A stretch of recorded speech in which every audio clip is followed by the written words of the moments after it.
Gaji Mas Reza cuma 6 juta, tapi dia maksa menafkahi ibu mertua dan 5 adiknya yang parasit. Puncaknya, mereka mentertawakanku saat aku meminta uang belanja, membuatku nekat cabut dari rumah yang sebenarnya dibeli pakai uang pribadiku. Mereka pikir aku beban, tapi begitu aku pergi, istana numpang mereka langsung runtuh total. Siap melihat kehancuran keluarga parasit ini? Asal mana nih yang nonton? Coba tulis di komentar ya. Jangan lupa subscribe Cerita Dulu. Suara riuh rendah dari ruang tengah langsung menyambutku begitu melangkah masuk ke dalam rumah, merubuhkan sisa-sisa ketenangan yang coba kupertahankan sepanjang jalan pulang kerja tadi. Di atas meja ruang tamu yang berantakan, bungkus-bungkus camilan kosong berserakan bersanding dengan gelas-gelas kopi yang sudah dikerubuti semut, meninggalkan noda hitam di atas permukaan kayu. Di sana duduk 5 adik iparku yang asyik dengan dunia mereka sendiri. Ada yang berteriak heboh sambil menatap layar ponsel demi sebuah game online, dan ada pula yang sibuk mematut diri di depan cermin sembari mencoba berbagai kosmetik mahal. Tidak jauh dari mereka, ibu mertuaku duduk bersila di sofa empuk sembari mengipasi diri dengan kipas anyaman, sesekali melempar perintah manja kepada anak-anaknya untuk diambilkan ini dan itu seolah-olah rumah ini adalah sebuah hotel berbintang. Aku menghela napas panjang, meraba dompet di dalam tas kerjaku yang sudah semakin menipis karena terus-menerus dikuras untuk memenuhi kebutuhan perut orang-orang yang sama sekali tidak tahu diri ini. Oh, sudah pulang kamu, Citra? Baguslah, cepat ke dapur. Ibu sudah lapar dari siang tadi belum ada lauk yang matang di meja. Celetuk ibu mertuaku tanpa sedikit pun menoleh atau menyambutku dengan senyuman hangat. Nadanya begitu ketus dan penuh perintah. Aku menghentikan langkah di ambang pintu penghubung, menatap punggung wanita paruh baya itu dengan dada yang mulai terasa sesak oleh gemuruh emosi yang tertahan. 5 adik iparku bahkan tidak ada yang bergeser atau sekadar menyapa, mereka menganggap keberadaanku tak lebih dari seorang pelayan yang memang sudah kewajibannya melayani segala kenyamanan hidup mereka secara cuma-cuma. Kupandangi hijab pashmina kaos hitam yang kulilitkan ke leher, yang kini terasa lembab oleh keringat setelah seharian penuh aku banting tulang di luar rumah demi mencari nafkah tambahan. Rumah yang mereka tempati dengan begitu angkuh ini sebenarnya adalah hasil keringatku sendiri, sebuah aset yang kubeli dengan uang pribadi jauh sebelum kata pernikahan itu terucap dari mulut putra kebanggaan mereka. Bu, uang belanja yang kemarin Mas Reza berikan sudah habis untuk membeli beras dan token listrik yang mendadak mati 2 hari lalu, kataku dengan suara yang diusahakan tetap tenang, meskipun tanganku mulai bergetar menahan amarah yang kian memuncak. Mendengar ucapanku, seketika suasana ruang tengah yang tadinya bising oleh suara game dan tawa mendadak hening, berganti dengan tatapan-tatapan sinis yang menghujam langsung ke arahku. Ibu mertuaku menghentikan gerakan kipasnya, perlahan membalikkan badan dengan wajah yang langsung ditekuk masam, seolah-olah aku baru saja mengucapkan sebuah kalimat penistaan yang amat besar. Sambil berkacak pinggang, beliau menatapku dari ujung kaki hingga ujung kepala dengan pandangan meremehkan yang sudah sangat sering kuterima selama beberapa bulan terakhir ini. Baginya, membicarakan kekurangan uang di depan anak-anak kesayangannya adalah sebuah bentuk penghinaan terhadap kemampuan finansial putra sulungnya yang selalu ia agung-agungkan. Habis? Kamu ini becus tidak jadi istri dan menantu, uang sebanyak itu kok bisa langsung habis dalam hitungan hari? Sembur ibu mertuaku dengan nada suara yang sengaja ditinggikan agar seluruh isi rumah bisa mendengar dengan jelas. Santi, adik ipar perempuanku yang sedang asyik memakai lipstik, langsung mencibirkan bibir ke arahku sambil berbisik sinis kepada kakaknya yang berada di sebelah sofa. Mereka mulai memprovokasi keadaan, menuduhku yang tidak-tidak seolah aku adalah seorang istri boros yang menghabiskan uang suami untuk kepentingan pribadiku sendiri. Padahal kenyataannya, uang 6 juta rupiah yang merupakan seluruh gaji Mas Reza bulan ini, hampir seutuhnya diserahkan kepada ibunya dan ditransfer ke rekening adik-adiknya untuk memenuhi gaya hidup mereka yang malas. Aku hanya kebagian sisa-sisa recehan yang bahkan tidak cukup untuk membeli sayur mayur dan lauk pauk yang layak untuk konsumsi kami sendiri selama 1 minggu penuh. Ketegangan itu semakin memanas ketika pintu depan terbuka dan memunculkan sosok Mas Reza yang baru saja pulang dari kantor dengan pakaian kerja yang tampak kusut dan wajah yang kentara sekali kelelahan.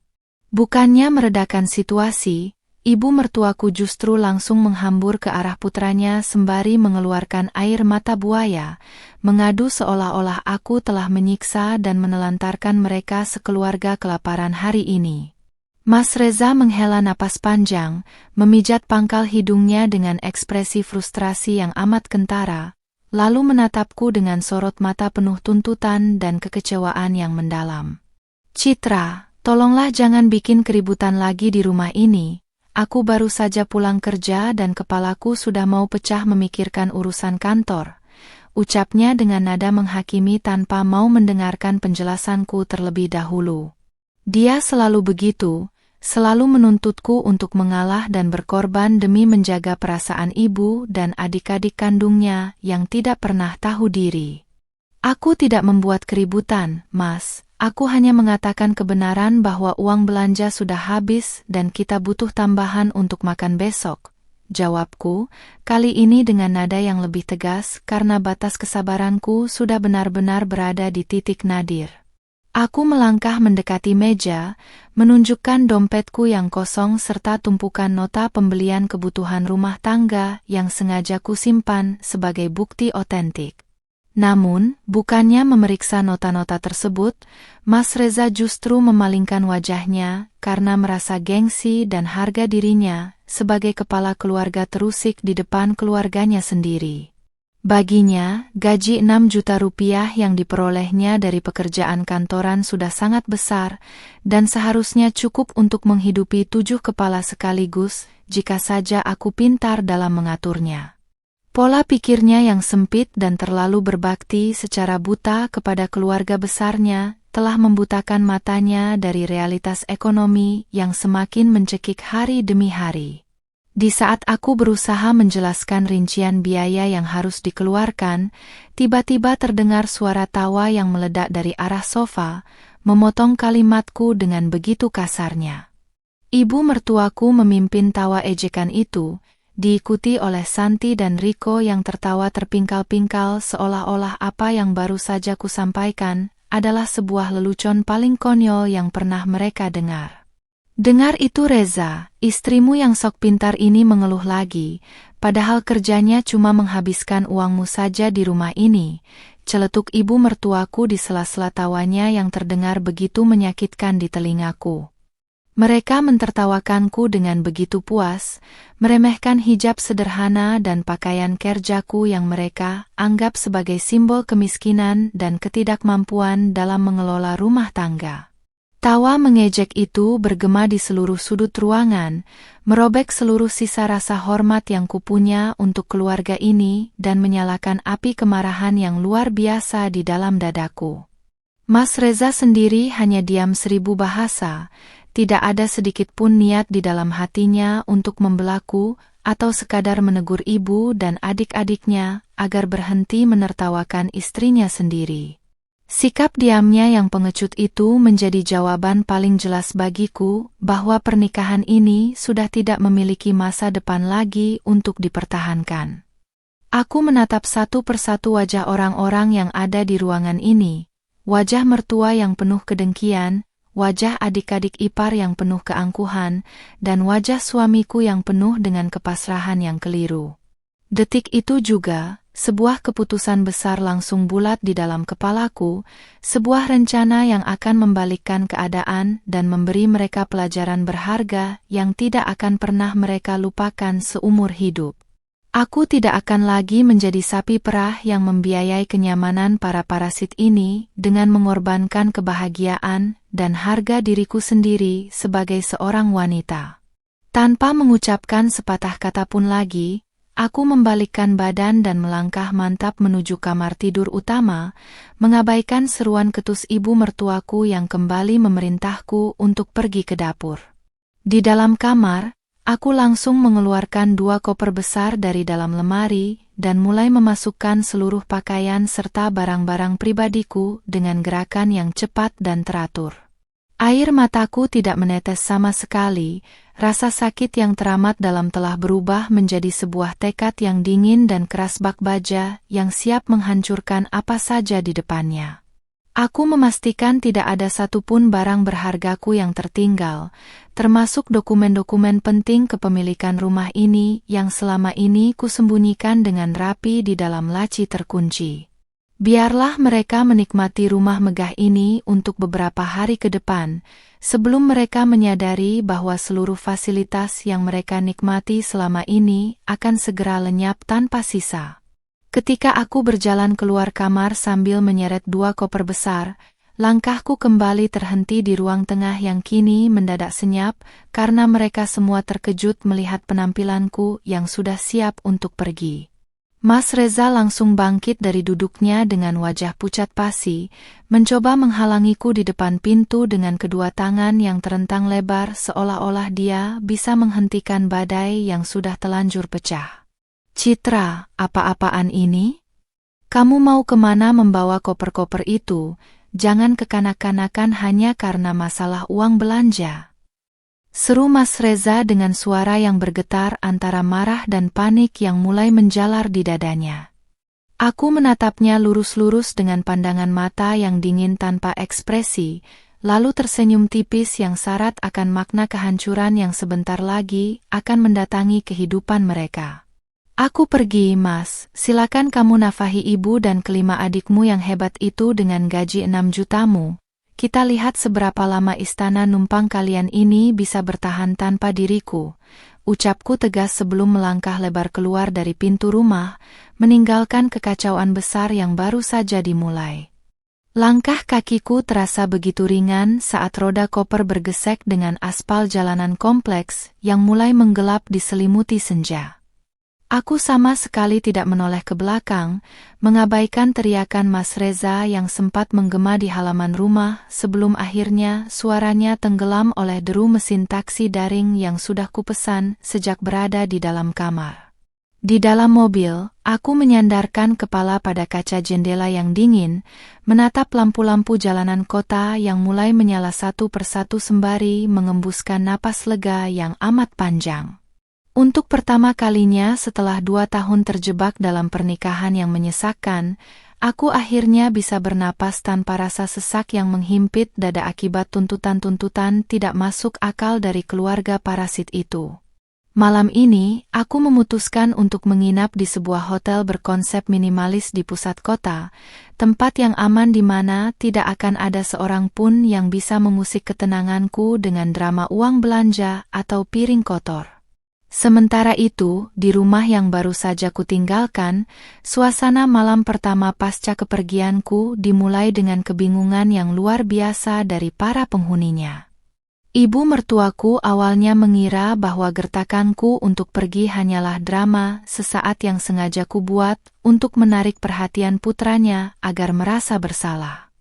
Beliau bahkan sempat mengoceh panjang lebar di ruang tengah, meyakinkan anak-anaknya bahwa aku akan merangkak kembali berlutut memohon ampun sebelum tengah malam, karena tidak akan punya tempat berteduh. Namun, ketika jam dinding berdentang menunjukkan pukul 9 malam dan perut mereka mulai keroncongan, kenyataan pahit pertama mulai mengetuk pintu kesadaran mereka. Meja makan yang biasanya sudah dipenuhi dengan lauk pauk hangat hasil masakanku sepulang kerja, malam itu tampak kosong melompong, hanya menyisakan beberapa helai tisu bekas yang berdebu. "Reza, ini istrimu benar-benar keterlaluan, jam segini kok belum pulang juga untuk masak, dia mau membuat ibumu yang tua ini mati kelaparan," keluh ibu mertuaku sembari berjalan mondar-mandir di depan dapur dengan wajah ketus. Mas Reza yang sejak tadi duduk termenung di sofa ruang tamu, hanya bisa mengusap wajahnya yang tampak semakin kusut dan kuyu karena pusing. Sambil memegang ponselnya, dia sudah mengirimkan puluhan pesan singkat dan melakukan belasan panggilan telepon kepadaku, yang semuanya berujung pada nomor yang dialihkan karena aku telah memblokirnya total.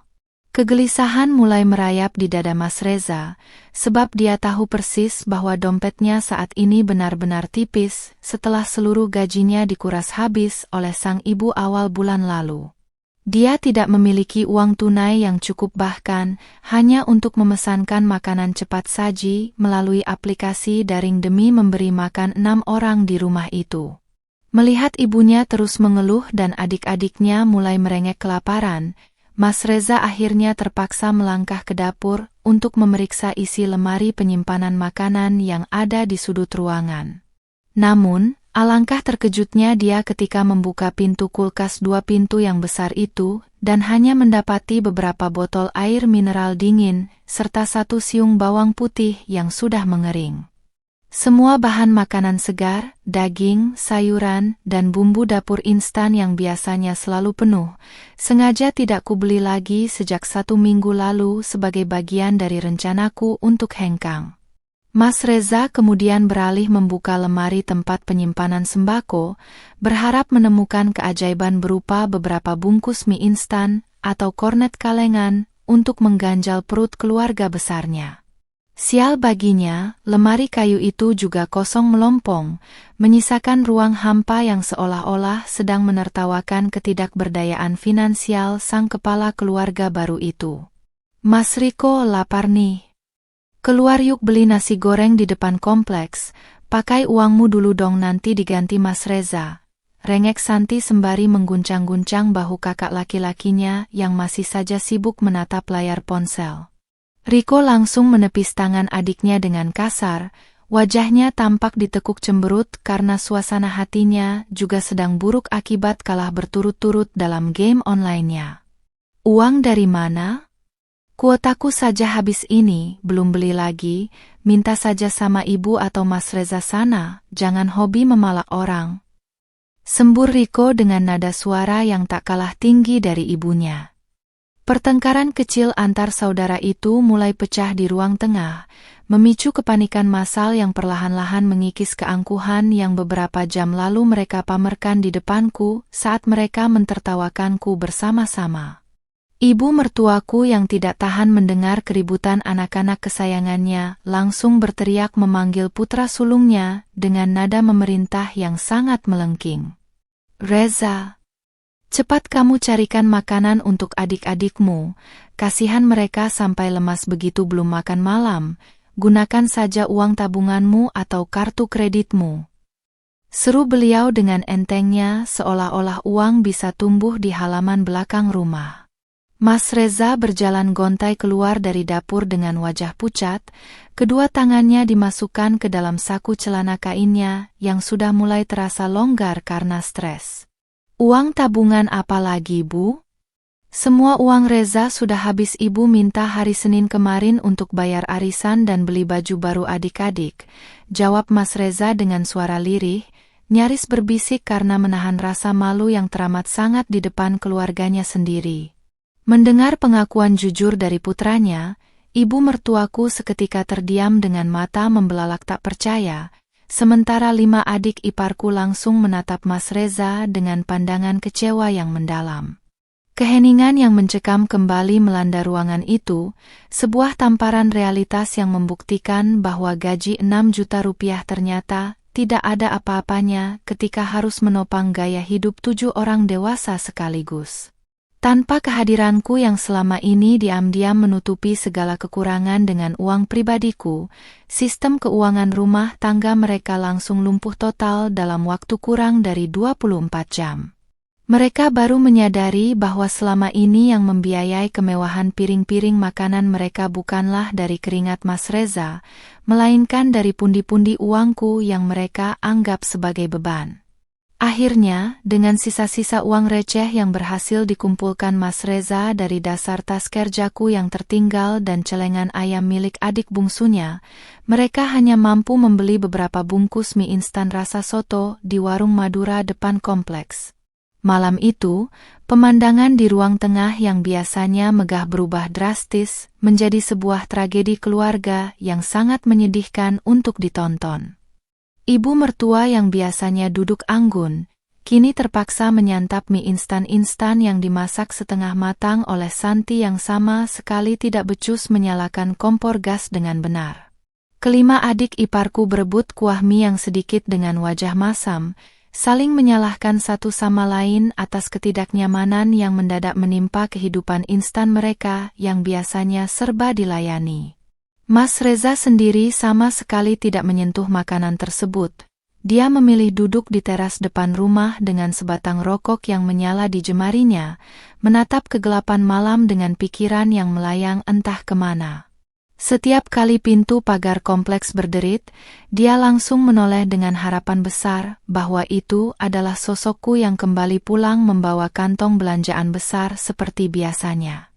Namun, harapan tinggal harapan, karena malam itu yang datang hanyalah angin malam yang dingin yang berembus menusuk tulang, membawa kesadaran baru bahwa hidupnya telah berubah menjadi neraka. Dia mulai merenungkan kembali kata-kata terakhirku sebelum pergi, kata-kata yang kini terbukti kebenarannya satu persatu, seperti sebuah kutukan yang menjadi kenyataan yang tak bisa dihindari. Keesokan paginya, kekacauan di rumah itu bukannya mereda, justru semakin menjadi-jadi ketika tumpukan baju kotor mulai menggunung di depan kamar mandi utama, karena tidak ada yang berinisiatif mencucinya.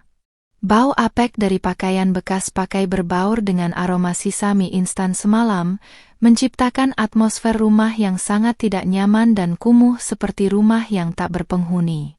Ibu mertuaku bangun dengan tubuh yang pegal-pegal karena harus membersihkan tempat tidurnya sendiri, sesuatu yang tidak pernah beliau lakukan selama menginjakkan kaki di rumah ini.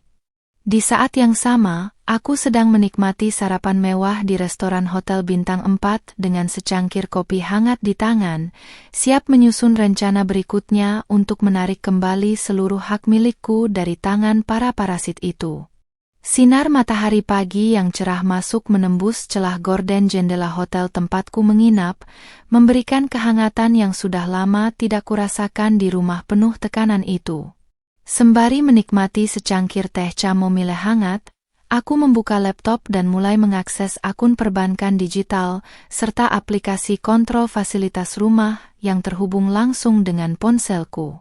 Senyum sinis terukir di bibirku saat melihat daftar langganan bulanan yang selama ini dibayar otomatis menggunakan kartu kredit pribadiku demi memanjakan perut dan mata keluarga parasit itu. Tanpa ragu sedikit pun, jariku bergerak lincah menekan tombol nonaktif untuk semua layanan premium, mulai dari Wi-Fi berkecepatan tinggi, TV kabel ratusan saluran, hingga akun aplikasi streaming film yang biasa digunakan adik-adik iparku begadang sampai subuh.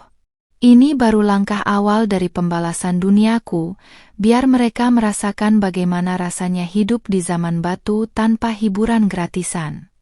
Di belahan kota yang lain, rumah yang kutinggalkan memulai harinya dengan teriakan histeris dari kamar tengah yang dihuni oleh Rico dan adik laki-laki bungsunya. Pemuda malas itu berulang kali mematikan dan menyalakan kembali tombol Wi-Fi di ponselnya dengan wajah frustrasi, mengira ada gangguan jaringan dari pusat penyedia layanan internet. Mas Reza, Wi-Fi rumah mati ya? Kok tidak bisa tersambung dari tadi malam? Kuotaku sudah kritis ini tidak bisa main game. Teriak Rico dengan suara cemprengnya dari dalam kamar, menggedor-gedor pintu kamar kakaknya tanpa memedulikan kesopanan. Mas Reza yang baru saja selesai mandi dan bersiap berangkat kerja keluar dengan wajah super kusut, menatap adiknya dengan pandangan mata yang kosong akibat kurang tidur semalaman. Belum sempat Mas Reza menjawab keluhan Rico, Santi sudah keluar dari kamarnya dengan wajah yang cemberut total dan rambut yang masih berantakan. Bukan cuma Wi-Fi, Mas. Itu TV di ruang tengah juga tidak ada gambarnya. Tulisannya masa berlangganan sudah habis dan harus segera dibayar, menyebalkan sekali. Protes Santi sembari menghentakkan kakinya ke lantai, merasa hak hiburannya pagi itu direnggut paksa. Mendengar rentetan keluhan dari adik-adik kesayangannya, ibu mertuaku keluar dari kamarnya dengan daster batik yang tampak mulai kusut, langsung menimpali dengan nada menghakimi yang menjadi ciri khasnya. Pasti ini ulah istrimu yang pelit itu, Reza. Dia sengaja mematikan semuanya sebelum pergi untuk membalas kita, benar-benar menantu durhaka tidak tahu diuntung. Sembur beliau memprovokasi suasana pagi yang sudah panas. Mas Reza hanya bisa terdiam sembari meraba saku celananya, memeriksa sisa uang tunai yang ada di dompetnya yang kini tak lebih dari selembar uang Rp50.000. Dia tahu persis bahwa semua fasilitas mewah di rumah ini, termasuk wifi dan TV kabel, selama ini memang dipasang atas nama akun pribadiku dan didebit langsung dari rekeningku. Selama 2 tahun ini, Mas Reza menutup mata dan merasa bangga karena mengira akun-akun itu adalah fasilitas bonus yang murah, tanpa pernah mau tahu berapa biaya langganan yang harus dikeluarkan setiap bulannya. Kini, setelah keran dana darurat dariku diputus secara sepihak, barulah dia menyadari bahwa dunia digital yang dinikmati keluarganya selama ini membutuhkan biaya yang tidak sedikit. Kekacauan pagi itu mencapai puncaknya ketika sebuah motor matic berhenti di depan pagar rumah dan sang pengendara menekan klakson berkali-kali dengan tidak sabaran. Riko berjalan malas untuk memeriksa keluar dan kembali beberapa saat kemudian dengan selembar kertas tagihan berwarna merah di tangannya yang membuat wajahnya mendadak tegang. Mas Reza, ini ada petugas dari koperasi lingkungan, menagih uang iuran keamanan, kebersihan, dan dana sosial bulanan yang katanya sudah menunggak sejak minggu lalu, ujar Riko sembari menyodorkan kertas itu ke hadapan kakaknya yang sedang memakai sepatu di teras. Nilai tagihannya mungkin hanya beberapa ratus ribu, namun bagi Mas Reza yang saat ini tidak memegang uang sepeser pun untuk ongkos ke kantor, angka itu terasa seperti beban bertonton yang siap meremukkan pundaknya. Katakan pada petugasnya, bayarnya nanti sore saja setelah saya pulang kerja, sekarang saya sedang terburu-buru, ucap Mas Reza dengan suara bergetar menahan malu yang teramat sangat karena tetangga sebelah mulai menengok ke arah rumah mereka. Petugas koperasi yang mendengar jawaban dari teras langsung berseru dengan nada ketus yang bisa didengar jelas oleh lingkungan sekitar. Pak Reza, bulan lalu istri Anda selalu bayar tepat waktu setiap tanggal 1 pagi. Kok sekarang setelah istrinya tidak ada di rumah, urusan iuran lingkungan jadi seret begini? Kalimat menyindir dari petugas itu bagaikan tamparan keras yang mendarat tepat di wajah Mas Reza, meruntuhkan harga diri dan gengsinya sebagai pria kantoran yang selama ini dianggap sukses oleh warga kompleks. Ibu mertuaku yang menguping dari balik pintu ruang tamu langsung merengut masam, merasa tersindir karena biasanya beliaulah yang paling hobi memamerkan kesuksesan finansial putranya kepada ibu-ibu PKK saat arisan lingkungan. Beliau keluar ke teras dengan wajah judes, mencoba membela putranya dengan kebohongan yang terdengar sangat dipaksakan di telinga orang lain. Heh petugas, jangan lancang ya. Anak saya ini gajinya besar, manajer kantor. Uang segitu kecil pasti dibayar, jangan sok menuduh seolah-olah kami tidak mampu. Ketus ibu mertuaku dengan dagu terangkat angkuh. Namun, ketegasan palsu itu langsung runtuh saat petugas tersebut menyodorkan buku catatan paspor iuran, menunjukkan bahwa selama 2 tahun ini, nama yang selalu menandatangani dan membayar iuran tersebut adalah namaku, Citra, bukan nama putra kebanggaannya. Setelah petugas koperasi pergi dengan gerutuan kesal, karena tidak mendapatkan uang sepeser pun, Mas Reza berbalik menatap ibunya dengan tatapan frustrasi yang sudah tidak bisa disembunyikan lagi. Bu, tolonglah jangan memperkeruh suasana dengan berdebat seperti itu.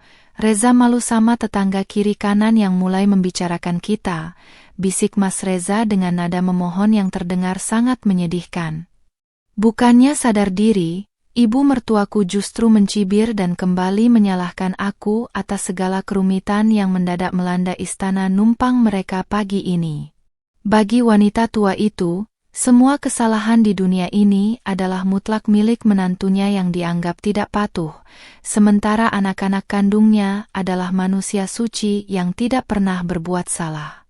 Tanpa wifi untuk bermain game dan tanpa TV kabel untuk menonton acara gosip kesukaannya, suasana di dalam rumah sepanjang hari itu berubah menjadi sangat membosankan dan penuh ketegangan emosional. Kelima adik iparku mulai saling melempar kesalahan, bertengkar memperebutkan sisa kuota internet seluler yang tinggal sedikit, hingga berujung pada aksi banting pintu kamar masing-masing. Ibu mertuaku yang biasanya dilayani kopi hangat dan camilan enak setiap jam 10 pagi, kini harus meringkuk di sofa sembari menahan lapar karena tidak ada satupun anaknya yang berinisiatif bergerak ke dapur untuk memasak. Rumah mewah yang dibeli dengan uang pribadiku itu kini tak lebih dari sebuah bangunan kosong yang dingin, pengap, dan dipenuhi oleh aura kemalasan para penghuninya yang mulai kelaparan.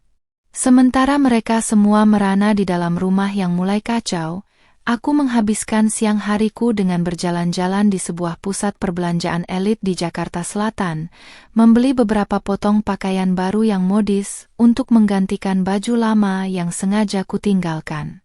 Ponselku bergetar berkali-kali di dalam tas, menampilkan nama Mas Reza yang mencoba melakukan panggilan video, namun aku langsung menolaknya dan mengalihkan nomor tersebut ke daftar hitam selamanya. Aku tahu, ini baru hari pertama mereka mencicipi hasil dari kesombongan mereka sendiri, dan aku tidak akan berhenti sampai Mas Reza dan seluruh keluarga parasitnya merangkak di lantai memohon ampunan dariku. Langkah kakiku semakin mantap menyusuri lantai marmer mall, menikmati kebebasan sejati yang selama 2 tahun ini direnggut oleh kata pernikahan yang semu. Memasuki hari kedua setelah kepergianku, tumpukan masalah di rumah itu mulai beranak pinak layaknya jamur di musim hujan, merubuhkan sisa-sisa kenyamanan yang selama ini mereka nikmati secara cuma-cuma. Bagian dapur yang biasanya menjadi tempat paling bersih kini telah berubah menjadi pemandangan yang sangat menjijikkan dengan lalat yang mulai berterbangan di sekitar wastafel. Piring-piring kotor, mangkuk bekas mie instan semalam, sendok berkarat, hingga wajan penuh minyak jelantah pekat dibiarkan begitu saja menumpuk hingga hampir menyentuh keran air. Tidak ada satupun dari kelima adik iparku yang berniat menyentuh sabun cuci piring. Mereka semua saling lempar tanggung jawab dan memilih menghindari area dapur dengan menutup hidung rapat-rapat karena bau sisa makanan yang mulai membusuk dan menyengat ke seluruh ruangan. Ibu mertuaku duduk di meja makan dengan wajah berkerut seraya memandangi segelas air putih hangat yang diletakkan Santi dengan kasar di hadapannya pagi itu. Beliau terbiasa bangun tidur langsung disambut oleh aroma kopi susu hangat yang nikmat dan sepiring pisang goreng renyah buatan tanganku sebelum aku berangkat kerja mencari uang tambahan. "Santi, kamu ini bagaimana? Masa ibu cuma dikasih air putih telanjang begini? Bikinkan kopi atau teh manis sana, perut ibu sudah perih dari subuh belum diisi makanan layak." Seru ibu mertuaku dengan nada melengking, memprokes ketidakbecusan anak perempuan kesayangannya. Santi yang sedang sibuk mengikir kukunya langsung mendengus kesal, membalas ucapan ibunya dengan kalimat yang tak kalah ketus dan judes dari biasanya. "Kopi dan tehnya habis, Bu. Gula pasir di toples juga sudah bersih, tidak tersisa sebutir pun. Kalau mau beli ya minta uang ke Mas Reza sana," jawab Santi tanpa dosa, meremehkan kebutuhan ibunya sendiri demi mempertahankan ego kemalasannya.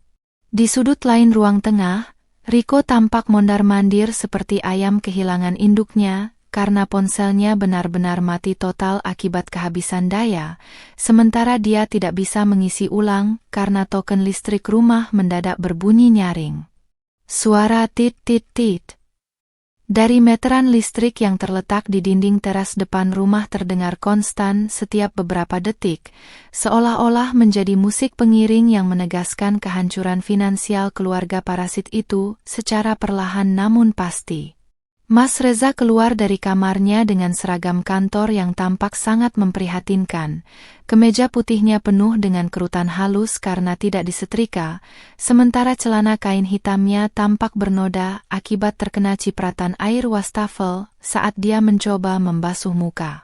Dia memegangi kepalanya yang berdenyut kencang, menatap meteran listrik di luar melalui jendela kaca dengan pandangan mata yang penuh dengan keputusasaan yang teramat sangat.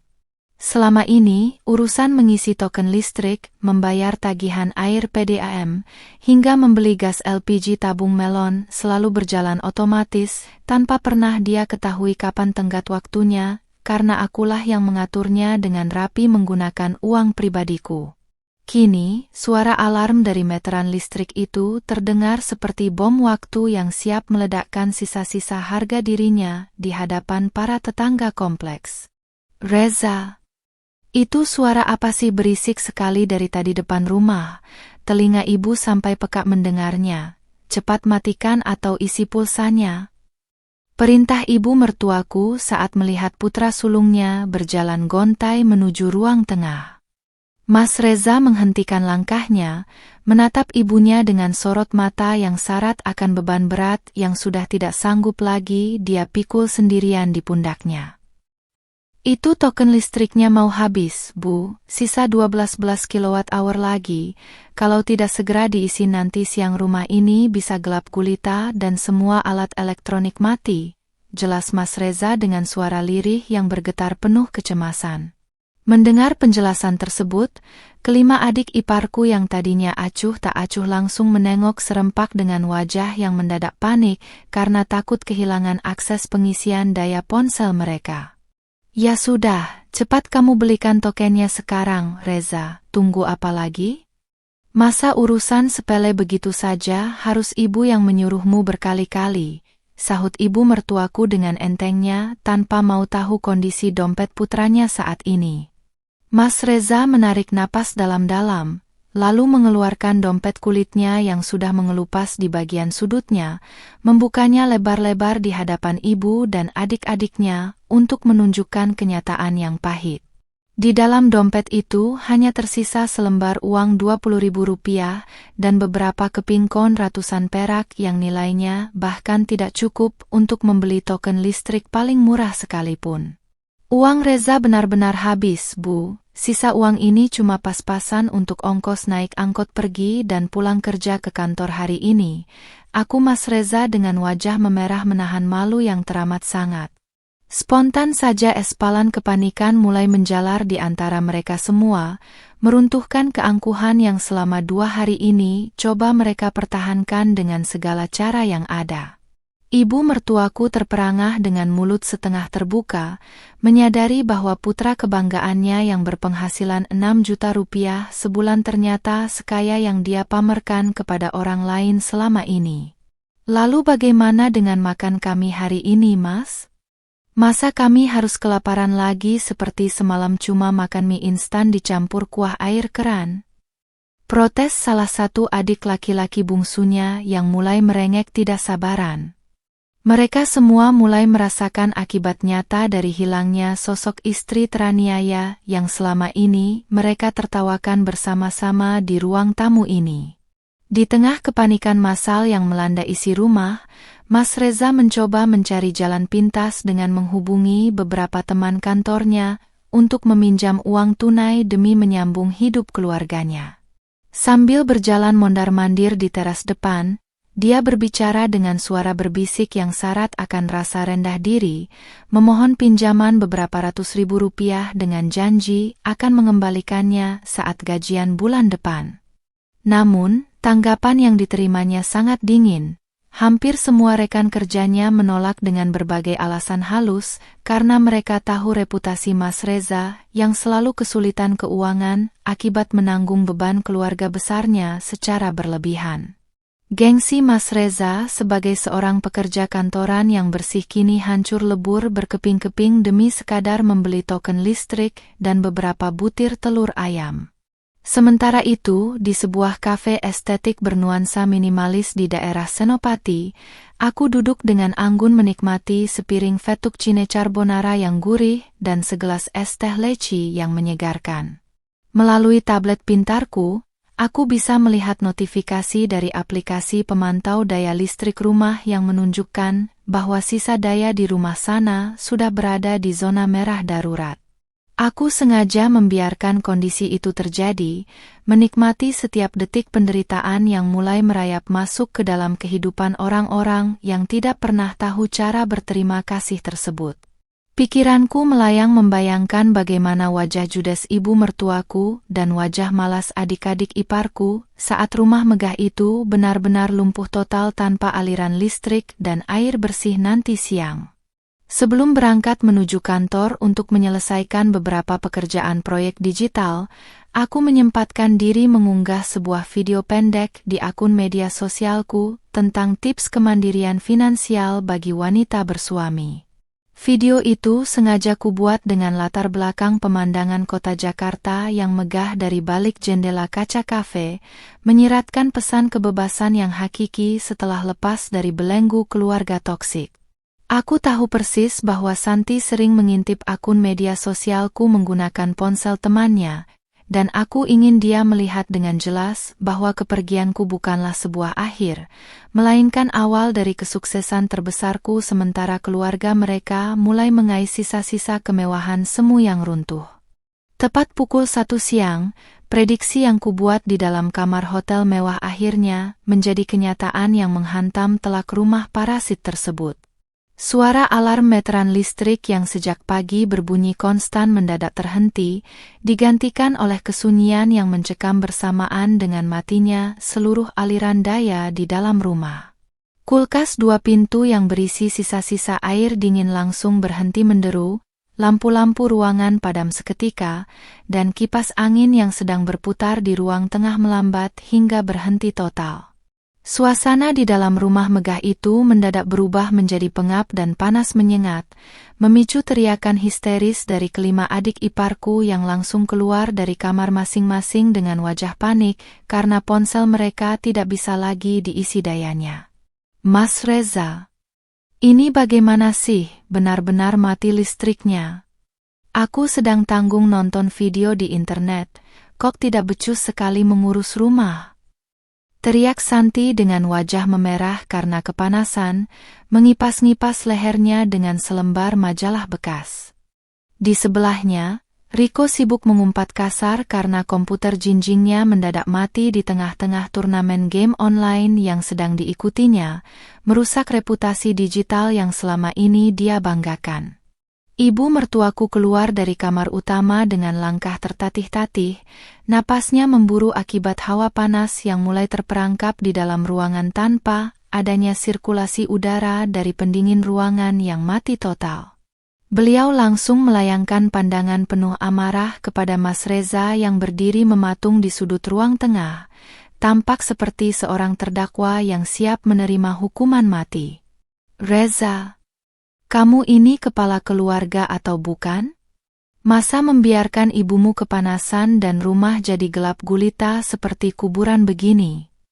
Sembur ibu mertuaku dengan suara yang serak akibat menahan lapar dan emosi yang meluap-luap sejak pagi.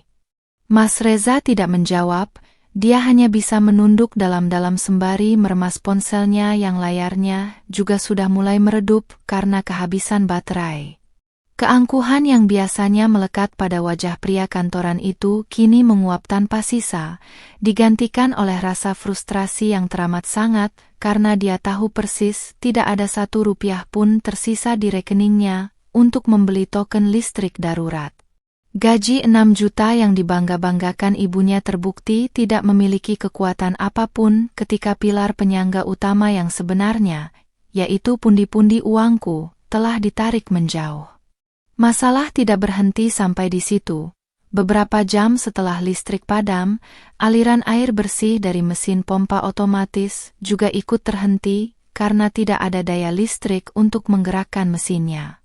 Kamar mandi utama yang terletak di dekat dapur mulai mengeluarkan aroma tidak sedap karena tumpukan baju kotor dan beberapa bekas buang air yang tidak bisa disiram dengan layak. Santi yang hendak mencuci mukanya langsung menjerit jengkel saat membuka keran air dan hanya mendapati beberapa tetes air keruh yang keluar sebelum akhirnya mengering total. Rumah yang selama ini mereka tempati dengan gaya hidup bak bangsawan numpang kini perlahan-lahan berubah menjadi sebuah bangunan kumuh yang sangat tidak layak huni hanya dalam waktu 2 hari setelah pelayan gratisan mereka angkat kaki. "Mas, carikan pinjaman ke tetangga sebelah atau ke Pak RT sana, malu-maluin saja rumah sebesar ini sampai mati listrik dan air," usul Riko dengan nada ketus, mengajari kakaknya tanpa tahu diri bahwa dialah salah satu beban terbesar di rumah ini. Mas Reza menoleh lambat, menatap adik laki-lakinya itu dengan sorot mata yang syarat akan kekecewaan yang mendalam, sebuah kesadaran yang terlambat datang tentang bagaimana dia telah memanjakan parasit-parasit ini. "Kamu pikir gampang meminjam uang ke tetangga setelah ibu berulang kali memamerkan ke mereka kalau saya ini manajer sukses yang tidak butuh bantuan orang lain?" jawab Mas Reza dengan suara bergetar menahan amarah yang mulai membuncah di dadanya.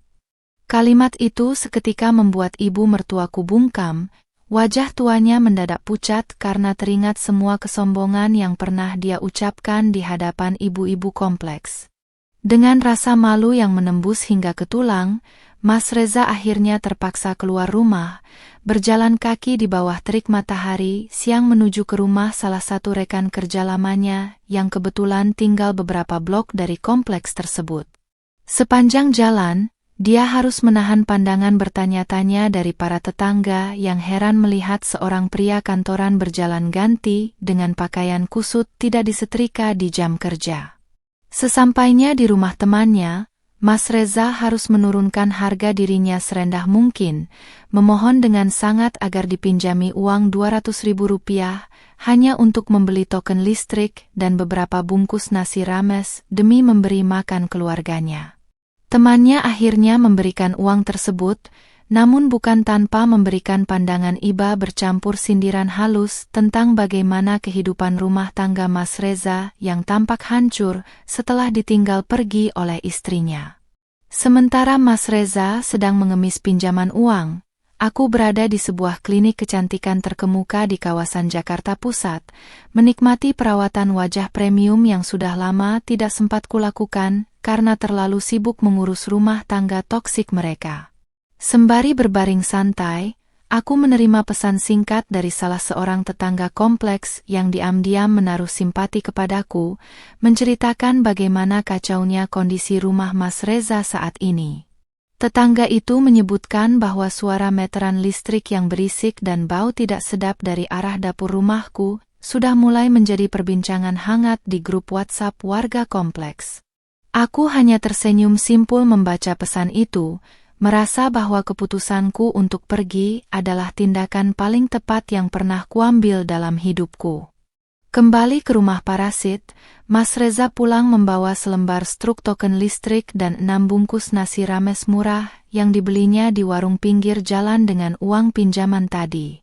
Begitu dia melangkah masuk ke halaman, 5 adiknya langsung menyerbu bungkusan makanan itu, tanpa memedulikan kondisi kakaknya yang tampak sangat kelelahan dan berkeringat deras.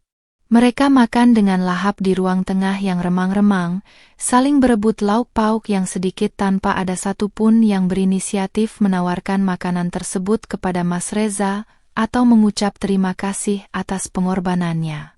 Ibu mertuaku sendiri mengambil bagian terbesar dari makanan itu, namun tetap saja mulutnya tidak berhenti menggerutu mengeluhkan rasa sambal yang terlalu pedas dan nasi yang agak keras. Mas Reza duduk di lantai teras depan, memandangi struk token listrik di tangannya, sebelum memasukkan kode angka tersebut ke dalam kotak meteran di dinding luar. Begitu tombol ditekan, suara bip panjang terdengar dan aliran listrik kembali menyala, menghidupkan kembali beberapa lampu dan mesin pompa air yang langsung menderu keras. Namun, alih-alih merasa lega, dada Mas Reza justru terasa semakin sesak karena dia tahu uang Rp200.000 itu hanyalah solusi sementara yang akan habis dalam waktu kurang dari 1 minggu. Hutangnya kini mulai menumpuk, gengsinya sudah hancur lebur, dan dia mulai menyadari bahwa gaji 6 juta rupiah miliknya tidak akan pernah cukup untuk mempertahankan gaya hidup keluarganya tanpa adanya subsidi dana dariku. Malam harinya, ketika listrik sudah menyala, kelima adik iparku kembali ke kebiasaan lama mereka, mengunci diri di kamar dengan ponsel masing-masing, mengabaikan tumpukan piring kotor di dapur yang baunya semakin menjadi-jadi karena terkena hawa panas siang tadi. Mas Reza berdiri di ambang pintu dapur, menatap nanar ke arah wastafel yang penuh sesak dengan peralatan makan yang mulai dikerubuti lalat buah. Di saat yang sama, aku mengunggah sebuah foto terbaru di akun media sosialku, menampilkan pemandangan makan malam mewahku di sebuah restoran atap hotel dengan takarir singkat, berdiri di atas kaki sendiri jauh lebih terhormat daripada menumpang di istana yang dibangun dari air mata orang lain. Aku tahu, malam ini Mas Reza akan melihat unggahan itu, dan aku ingin dia tahu bahwa jalannya menuju penyesalan baru saja dimulai. Pagi hari di kompleks perumahan tempat rumah pribadiku berdiri biasanya dipenuhi oleh udara segar dan sapaan ramah antar tetangga, namun tidak dengan pagi ini. Aroma tidak sedap yang berasal dari tumpukan sampah dapur yang mulai membusuk di samping pagar rumah Mas Reza tercium hingga ke jalan utama kompleks, memancing lalat hijau berkerumun. Ibu-ibu tetangga sebelah yang sedang tukar-menukar sayur di tukang gerobak keliling mulai berbisik-bisik sinis sambil sesekali menutup hidung mereka rapat-rapat saat melirik ke arah rumah kami. Mereka heran, bagaimana bisa rumah yang biasanya tampak rapi, bersih, dan asri saat masih ada aku di dalamnya, kini berubah drastis menjadi layaknya rumah kosong yang tidak terurus dalam hitungan hari saja. Ibu mertuaku yang baru saja keluar ke teras untuk mengambil koran pagi langsung menyadari tatapan sinis dan kasakusuk dari para tetangga tersebut. Bukannya merasa malu atau berinisiatif membersihkan kekacauan, beliau justru membalas tatapan mereka dengan pandangan mata yang galak dan mendengus kencang seolah menantang. Dengan dagu terangkat angkuh, wanita tua itu membalikkan badan dan membanting pintu depan dengan sangat keras, mencoba menunjukkan bahwa harga dirinya tidak goyah oleh penilaian orang lain. Namun, di balik pintu yang tertutup itu, wajahnya mendadak berubah pias karena menyadari bahwa citra keluarga terpandang yang selama ini dia bangun di depan warga kompleks mulai retak berantakan. Di dalam rumah, suasana semakin memanas ketika Mas Reza bersiap-siap berangkat kerja dengan kondisi seragam yang semakin menyedihkan dan tidak layak pandang. Karena air bersih sempat mati dan tidak ada yang menyetrika, kemeja kerjanya tampak sangat dekil, penuh lipatan kusut, dan mengeluarkan bau apek yang cukup menyengat. "Santi, Riko, kenapa sampah di depan belum dibuang ke bak utama? Ibu-ibu di luar sudah mulai membicarakan rumah kita, bikin malu saja," bentak Mas Reza dengan nada suara yang meninggi, meluapkan seluruh emosi dan rasa frustrasinya yang sudah menumpuk sejak subuh. Riko yang baru saja bangun dengan mata merah hanya menguap lebar, melangkah santai menuju ruang tengah tanpa memedulikan amarah kakak sulungnya yang sedang kepayahan. "Malas Mas, bau sekali sampahnya, lagi pula itu kan tugasnya Citra yang biasanya beres-beres sebelum berangkat kerja," sahut Riko dengan sangat enteng tanpa beban dosa sedikit pun di wajahnya. Mendengar nama istrinya disebut dengan nada meremehkan seperti itu, dada Mas Reza mendadak berdenyut nyeri, dihantam oleh kenyataan pahit bahwa selama ini akulah yang selalu memastikan rumah itu tetap wangi dan bersih sebelum matahari terbit, bahkan sebelum mereka semua terbangun dari tidur malas mereka. Ketegangan pagi itu semakin diperparah ketika ketua RT setempat tiba-tiba datang berkunjung ke rumah, mengetuk pintu pagar dengan raut wajah yang tampak sangat serius dan formal. Mas Reza dengan tergesa-gesa keluar menemui beliau, mencoba memasang senyum ramah yang terlihat sangat dipaksakan dan canggung di atas wajah Kuyu akibat kurang tidur.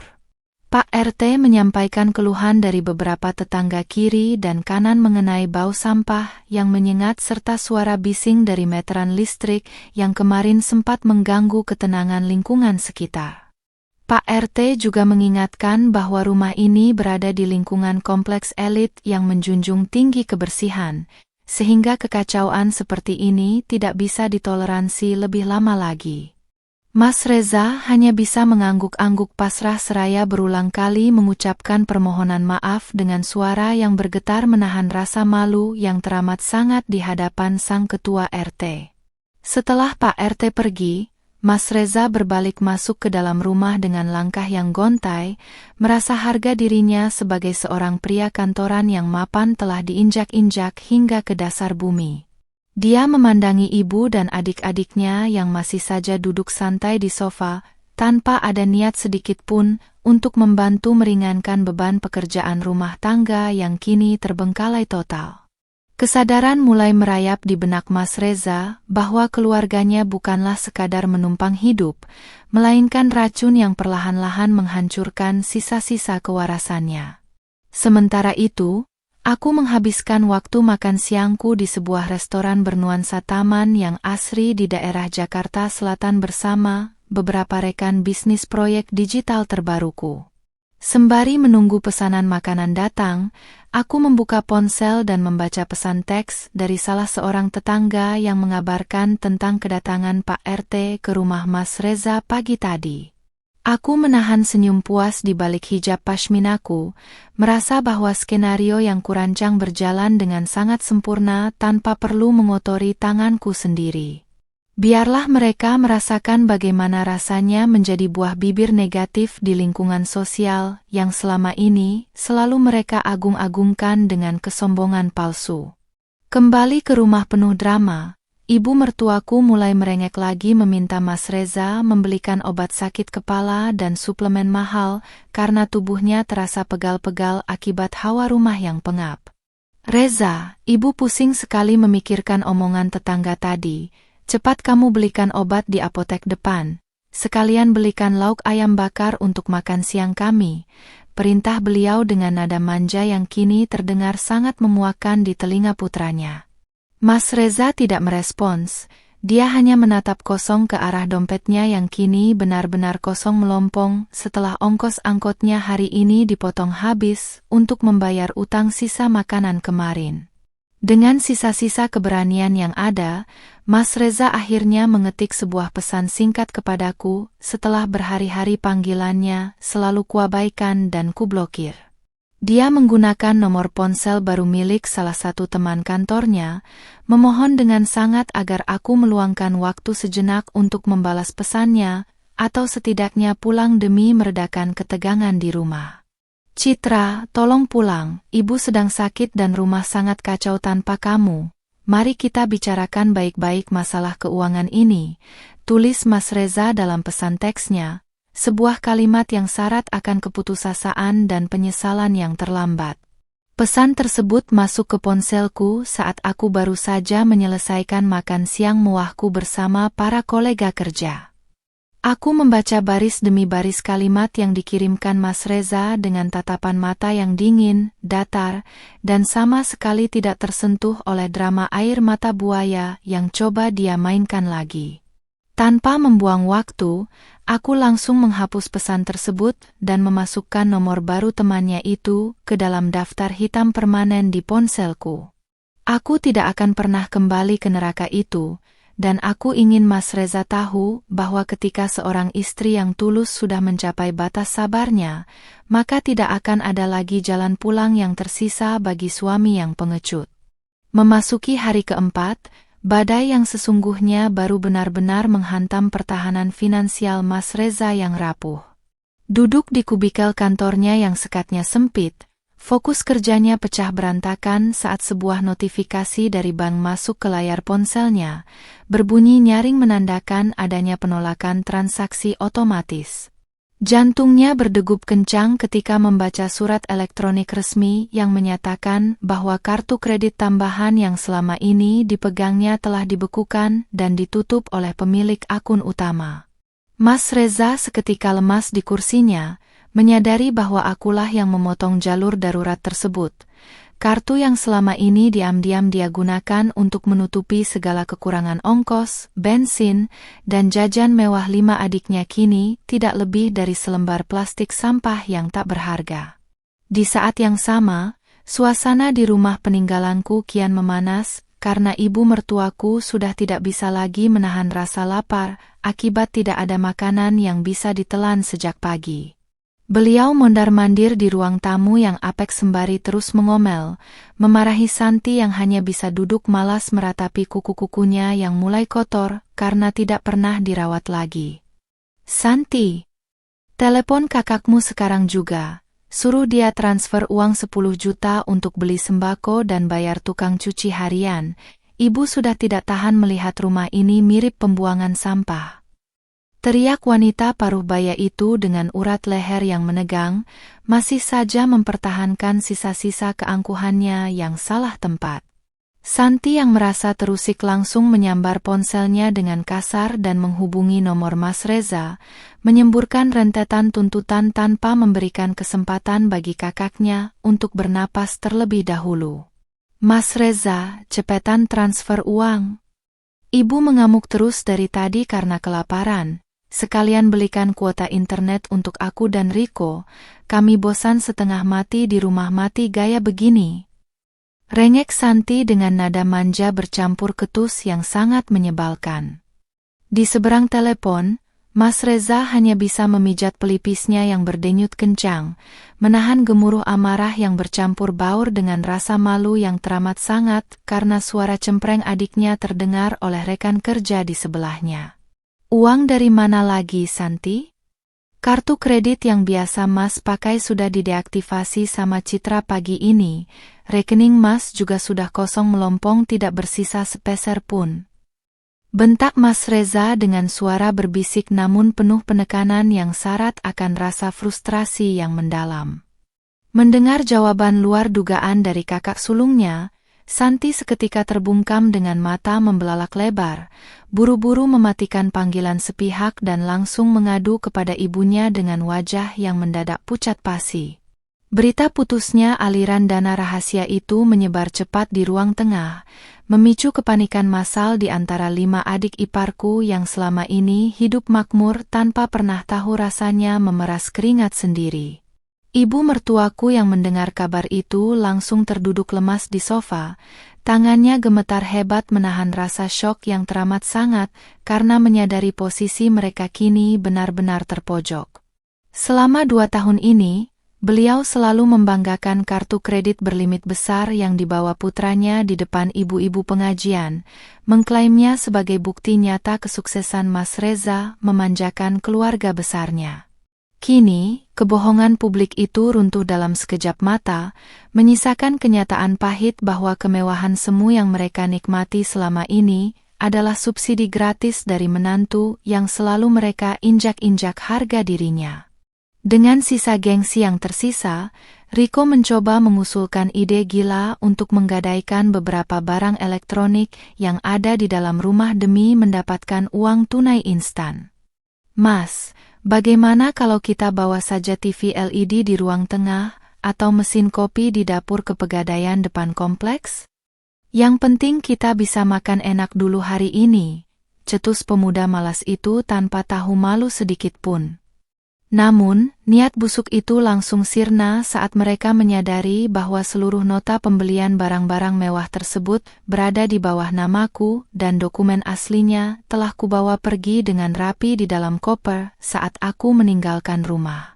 Sementara keluarga parasit itu mulai saling menyalahkan dan bertengkar hebat memperebutkan sisa makanan di dapur, aku sedang menikmati waktu soreku dengan sangat tenang di salah satu kafe terbuka di kawasan Menteng. Aku baru saja menyelesaikan rapat penting bersama tim hukumku untuk mempersiapkan draft gugatan cerai resmi serta surat pengosongan rumah atas nama kepemilikan pribadiku. Sambil menyeruput es teh leci yang menyegarkan, aku memandangi draft berkas hukum di layar tablet dengan senyum puas, membayangkan bagaimana runtuhnya wajah angku ibu mertuaku saat surat perintah pengosongan itu mendarat di meja ruang tamunya minggu depan. Keputusanku sudah bulat dan tidak akan bisa diganggu-gugat oleh air mata atau sujud permohonan maaf jenis apapun dari Mas Reza kelak. Aku sadar, mengorbankan kebahagiaan dan kesehatan mentalku demi menghidupi 7 orang dewasa yang malas adalah bentuk kebodohan terbesar yang pernah kulakukan atas nama pernikahan yang semu. Sembari membetulkan letak hijab pashminaku yang tertiup angin sore, aku mengembuskan napas lega, merasakan beban berat seolah terangkat sepenuhnya dari pundakku setelah berhasil keluar dari lingkaran setan yang melelahkan itu. Kembali ke tempat kejadian, Mas Reza pulang kerja dengan langkah yang sangat gontai, kepalanya tertunduk dalam menatap ujung sepatunya yang mulai berdebu karena berjalan kaki dari pangkalan angkot depan kompleks. Begitu melangkah masuk ke halaman rumah, pemandangan yang menyambutnya sangat memprihatinkan. Lampu teras dibiarkan padam, tumpukan sampah semakin menggunung dan dikerumuni kucing liar, serta aroma tidak sedap makin menusuk hidung. Ketika dia membuka pintu depan, ruangan tengah tampak gelap gulita karena tidak ada satupun adiknya yang mau beranjak dari kasur untuk sekadar menyalakan sakelar lampu. Mas Reza duduk bersandar di lantai ruang tengah yang dingin, memejamkan matanya rapat-rapat sembari mendengarkan suara isak tangis ibunya dari dalam kamar yang meratapi nasib kelaparan mereka malam itu. Di dalam kegelapan yang pekat, dia meraba ponselnya dan mencoba membuka akun media sosialku, menatap foto profil terbaruku yang tampak begitu mandiri, bahagia, dan penuh kebebasan sejati tanpa dirinya. Penyesalan yang teramat dalam mulai mengikis dadanya, menyadari bahwa dia telah kehilangan permata berharga demi mempertahankan sekumpulan parasit yang kini perlahan-lahan mulai menggerogoti sisa hidupnya hingga habis tak bersisa. Sinar matahari pagi di hari kelima terasa begitu menyengat, seolah ikut membakar sisa-sisa kesabaran yang sudah lama kukubur dalam-dalam. Di dalam mobil taksi yang membawaku kembali ke kompleks perumahan itu, aku duduk dengan tenang didampingi oleh Pak Hendra, pengacara keluarga yang sengaja kusewa untuk menyelesaikan urusan ini secara hukum. Di pangkuanku, sebuah map tebal berwarna coklat berisi sertifikat asli kepemilikan rumah, bukti transaksi pembayaran pribadi, serta surat somasi resmi siap didelegasikan kepada para penghuni liar tersebut. Aku memastikan hijab pashmina kaos hitamku terpasang rapi dan nyaman, memberiku rasa percaya diri penuh untuk menghadapi konfrontasi terakhir yang akan meruntuhkan seluruh keangkuhan mereka dalam sekejap mata. Mobil berhenti tepat di depan pagar rumah pribadiku, dan pemandangan yang menyambut mataku benar-benar membuatku menggelengkan kepala karena saking mirisnya. Pagar besi yang dulunya bersih kini tampak berkarat di beberapa bagian, halaman rumput yang biasanya hijau asri berubah menjadi coklat gersang dipenuhi dedaunan kering yang berserakan tak terurus. Bau menyengat dari tumpukan sampah di samping rumah yang sempat dikeluhkan warga kini semakin menjadi-jadi, menarik perhatian beberapa ekor kucing liar yang asyik mengais kantong plastik hitam yang robek. Rumah mewah yang kubeli dengan tetesan keringatku sendiri ini telah diubah menjadi tempat penampungan yang kumuh oleh sekelompok manusia malas yang tidak pernah tahu cara merawat barang milik orang lain. Pak Hendra melangkah lebih dulu, mengetuk pintu jati rumah itu dengan ketukan yang tegas, keras, dan berwibawa, memecah kesunyian pagi yang mencekam di dalam bangunan tersebut. Beberapa menit kemudian, pintu terbuka lambat menampilkan sosok Mas Reza yang penampilannya sudah tidak lagi mencerminkan seorang manajer kantor yang gagah. Wajahnya pucat pasi dengan kantung mata hitam yang menggelantung tebal, kemejanya berkerut dekil seolah belum dicuci berhari-hari, dan aroma badannya tampak kurang sedap akibat air rumah yang sering mati. Begitu matanya menangkap sosokku yang berdiri tegak di belakang pengacara, langkahnya mendadak limbung dan sepasang matanya langsung membelalak lebar antara terkejut, malu, dan secercah harapan palsu yang mendadak muncul. "Citra, akhirnya kamu pulang juga, sayang. Tolong maafkan Mas, rumah ini benar-benar kacau tanpa kamu. ibu juga sedang sakit di dalam karena kepikiran kamu terus, seru Mas Reza dengan suara serak yang bergetar hebat, mencoba melangkah maju untuk meraih tanganku. Namun, dengan gerakan cepat dan dingin, Pak Hendra langsung pasang badan menghadang langkah Mas Reza sembari menyodorkan selembar surat resmi dari dalam map coklat yang dibawanya. Maaf Pak Reza, saya Hendra, kuasa hukum dari Ibu Citra. Kehadiran kami di sini bukan untuk bernegosiasi atau kembali rujuk, melainkan untuk menyerahkan surat somasi resmi terkait kepemilikan aset properti ini, ucap Pak Hendra dengan nada suara yang bariton, tegas, dan tidak bisa dibantah.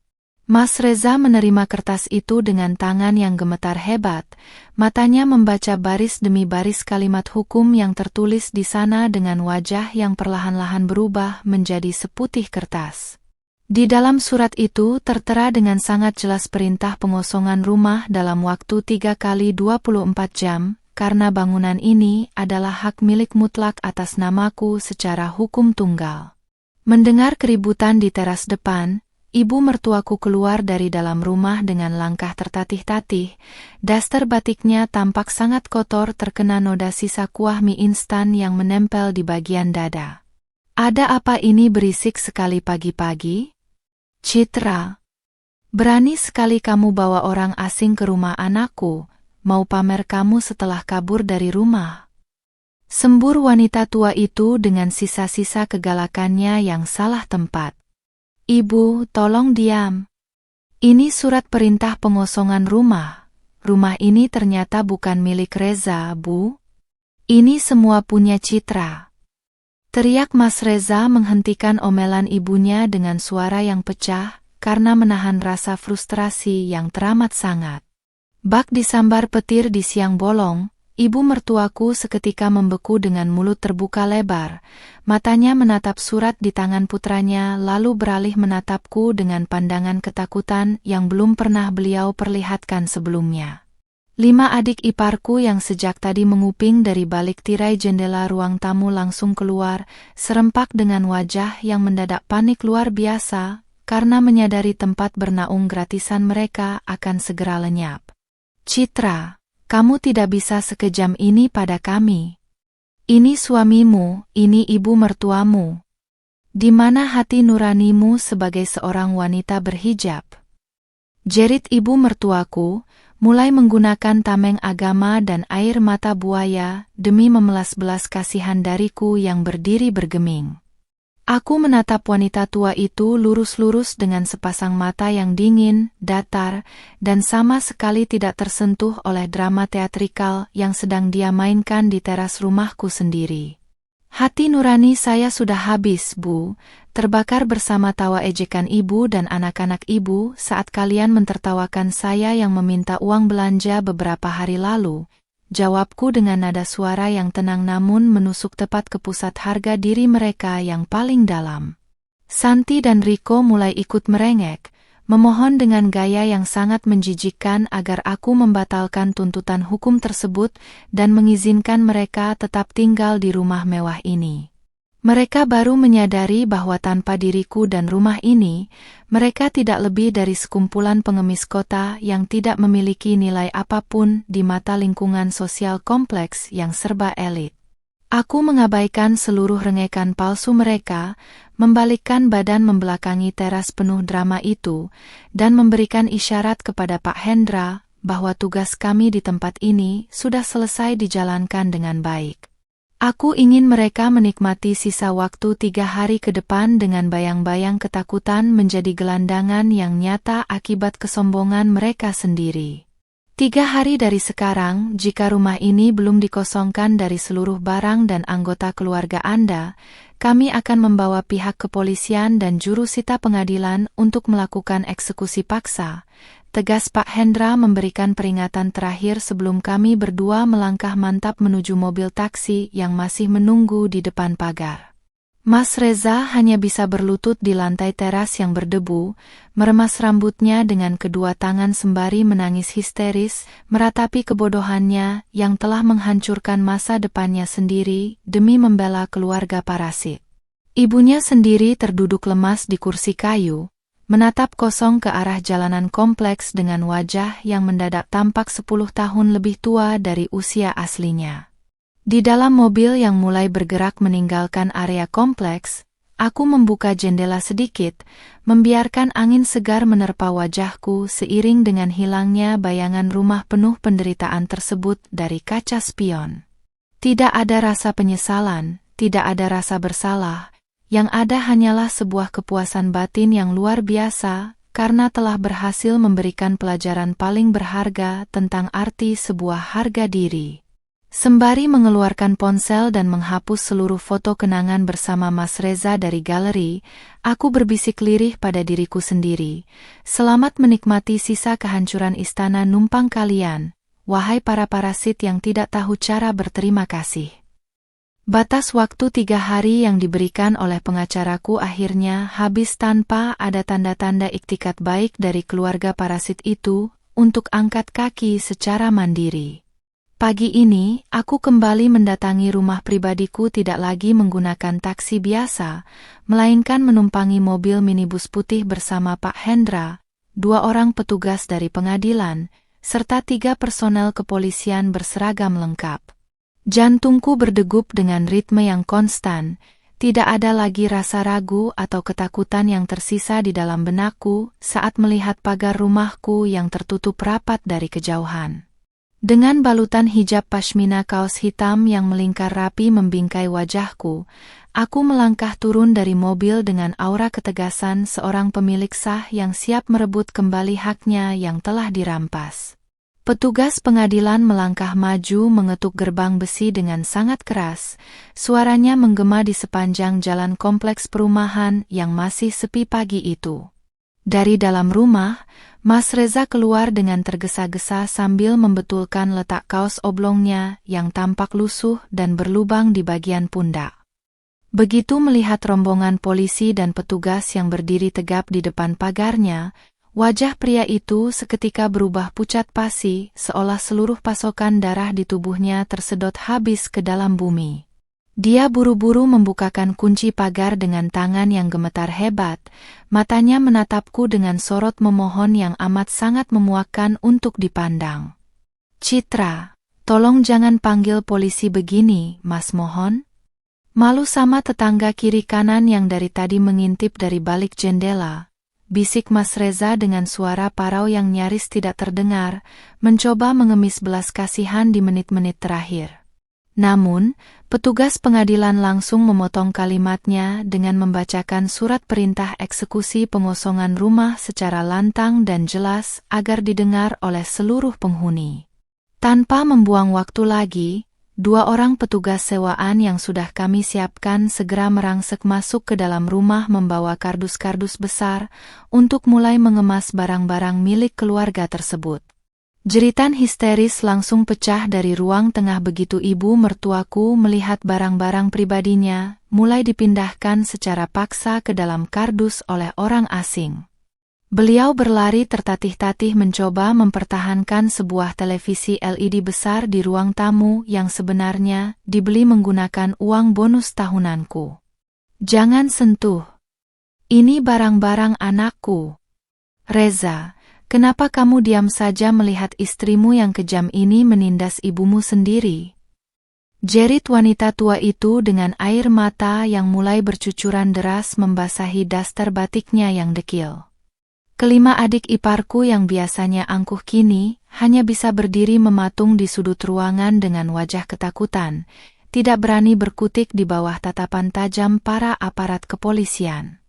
Proses eksekusi berjalan dengan sangat cepat dan teratur di bawah pengawasan ketat dari pihak kepolisian yang memastikan tidak ada tindakan anarkis dari pihak penghuni liar. Satu persatu kardus berisi pakaian kusut, kosmetik murah milik Santi, dan tumpukan barang tidak berguna milik adik-adik iparku mulai ditumpuk di atas trotoar depan pagar rumah.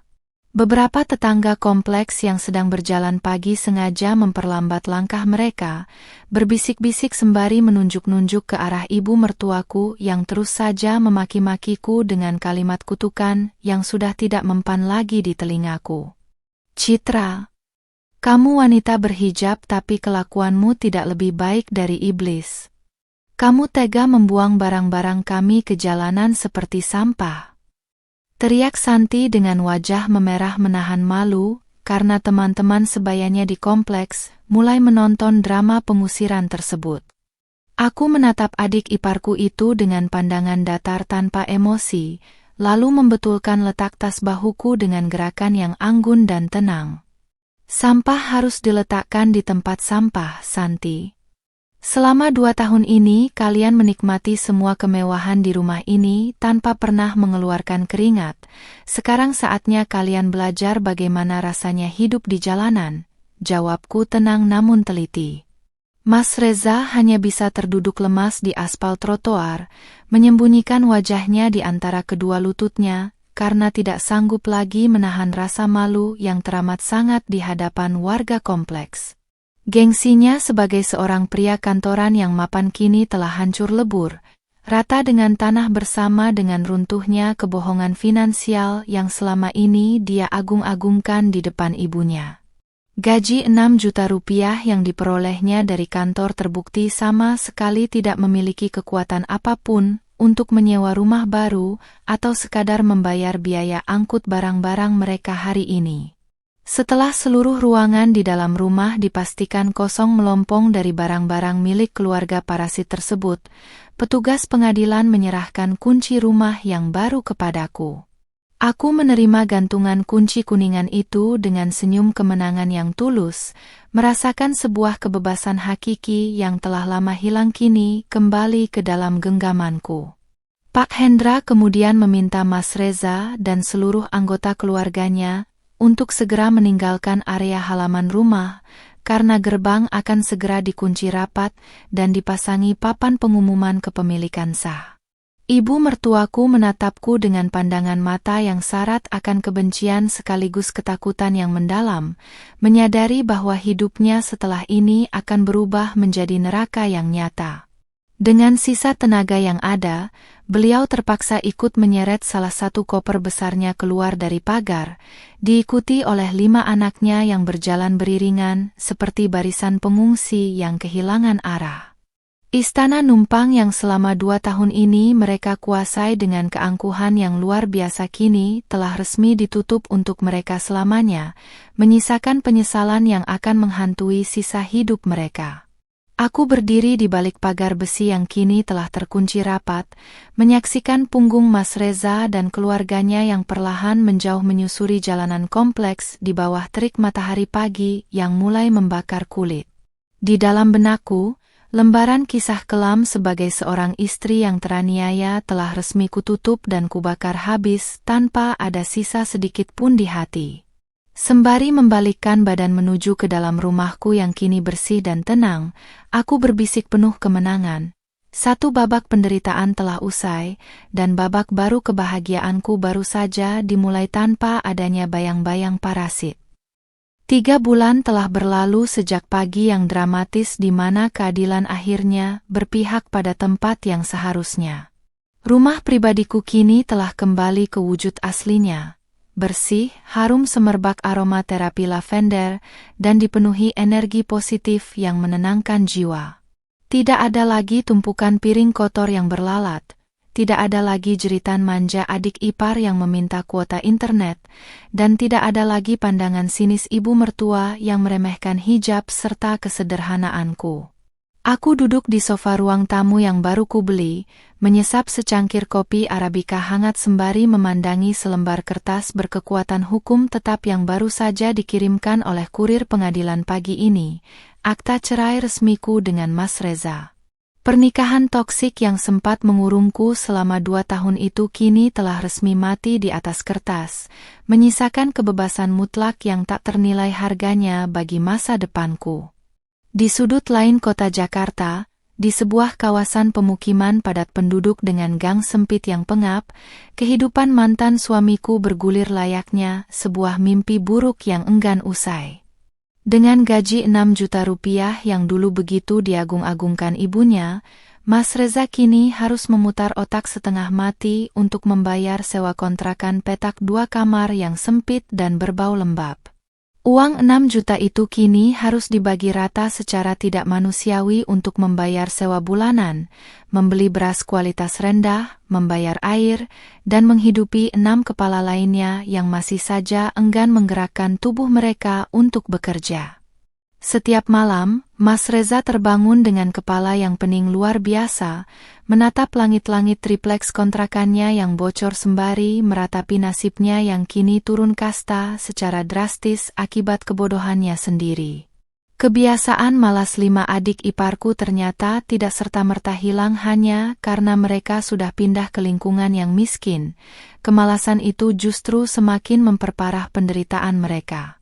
Riko kini tidak bisa lagi pamer bermain game online seharian, karena jangankan untuk membeli kuota internet premium, untuk membeli pulsa reguler saja dia harus mengemis recehan dari saku celana kerja kakaknya yang sering bolong.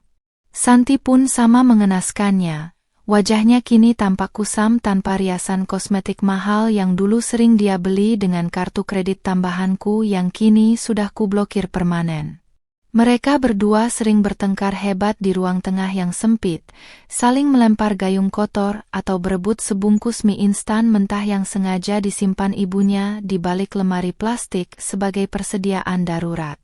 Ibu mertuaku sendiri kini telah kehilangan seluruh taringnya dan tidak lagi memiliki panggung untuk memamerkan kesombongan palsu di depan orang lain.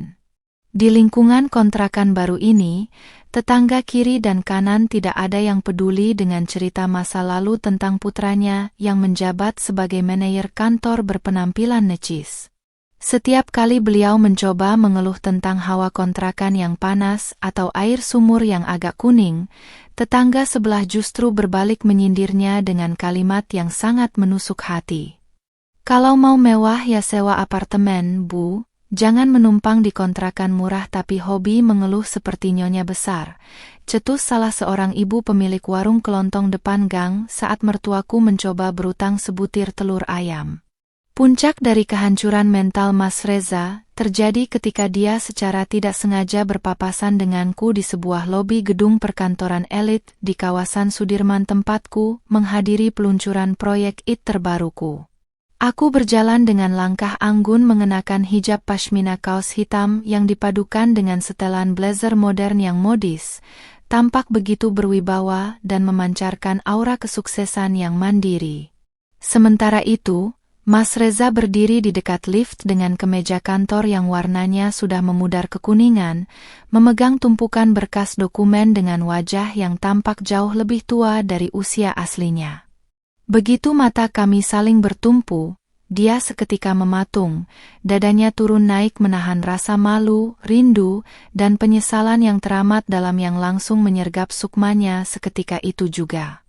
Dengan langkah yang ragu dan gemetar, Mas Reza mencoba mendekatiku saat para kolega bisnisku sedang berjalan menjauh menuju ruang pertemuan utama di lantai atas. "Citra, apa kabar? Kamu tampak sangat bahagia sekarang," sapa Mas Reza dengan suara yang parau, nyaris berbisik karena menahan getaran emosi yang tertahan di tenggorokannya. Aku menghentikan langkahku sejenak, menatap pria yang dulu pernah menjadi suamiku itu dengan pandangan mata yang sangat datar, kosong, dan sama sekali tidak menyiratkan sisa-sisa dendam atau rasa benci. "Kabar saya sangat baik, Mas, seperti yang kamu lihat sendiri hari ini," jawabku dengan nada suara yang tenang, sopan, namun memberikan jarak pemisah yang sangat tebal di antara kami. "Citra, Mas benar-benar menyesal? Ibu sakit-sakitan terus di kontrakan dan adik-adik setiap hari bertengkar karena kekurangan uang. Rumah tangga kami hancur total setelah kamu cabut." Aku Mas Reza dengan sepasang mata yang mulai berkaca-kaca, hampir saja meneteskan air mata di tengah keramaian lobi gedung. Dia bahkan sempat sedikit membungkukkan badannya, sebuah gestur putus asa seolah ingin bersujud di kakiku demi memohon agar aku sudi kembali dan menyelamatkan keluarganya dari jurang kemiskinan yang mencekik. Namun, aku segera mundur satu langkah, menjaga jarak fisik dan martabatku sebagai seorang wanita muslimah yang tidak akan pernah mau masuk kembali ke dalam lubang kehancuran yang sama. Penderitaan kalian saat ini adalah hasil dari apa yang kalian tanam sendiri selama 2 tahun ini, Mas. Dulu saat kalian tertawa bersama-sama meremehkan air mata dan harga diriku, kalian merasa berada di atas angin karena mengira gajimu yang 6 juta itu bisa membeli segalanya. Ucapku tegas, setiap kata keluar dari bibirku dengan penekanan yang dingin layaknya es. Mas Reza terdiam 1000 bahasa, kepalanya tertunduk sangat dalam hingga dagunya menyentuh dada, tidak mampu membantah sebaris pun kalimat kebenaran yang baru saja kuucapkan. Dia menyadari bahwa pintu maaf telah tertutup rapat, digembok oleh rasa sakit hati seorang istri yang ketulusannya telah mereka injak-injak tanpa ampun. Tanpa membuang waktu lebih lama lagi, aku membalikkan badan dan melangkah mantap menuju lift khusus yang akan membawaku ke ruang pertemuan puncak, meninggalkan Mas Reza yang masih berdiri mematung di tengah lobi dengan penyesalan yang akan dia pikul seumur hidupnya. Di dalam lift yang bergerak naik secara perlahan, aku menatap pantulan diriku pada dinding kaca yang bersih, tersenyum tulus merayakan kemenangan sejati atas ego dan kesabaran yang berbuah manis. Kisah kelam sebagai istri tertindas yang berhijab lusuh kini telah benar-benar sirna, digantikan oleh babak baru kehidupan seorang wanita pengusaha digital yang sukses, merdeka, dan dihormati oleh banyak orang. Kini, setiap kali aku mengunggah konten video di media sosial mengenai kisah sukses bangkit dari keterpurukan domestik, ratusan ribu penonton selalu membanjiri kolom komentar dengan pujian dan dukungan yang luar biasa hingga menjadi viral. Mereka terinspirasi oleh keberanianku melepaskan diri dari belenggu keluarga parasit dan membuktikan bahwa harga diri seorang wanita tidak bisa dinilai dengan nominal rupiah seberapapun besarnya. Dari balik jendela kaca kantorku yang megah, aku memandangi langit Jakarta yang biru bersih, mengembuskan napas penuh rasa syukur yang mendalam kepada Sang Pencipta atas kekuatan yang diberikan untuk keluar dari neraka dunia itu. Aku telah berhasil membuktikan pada dunia, saat seorang istri yang tulus memutuskan untuk angkat kaki karena tidak dihargai, maka kehancuran mutlak adalah satu-satunya hadiah bagi suami yang durhaka.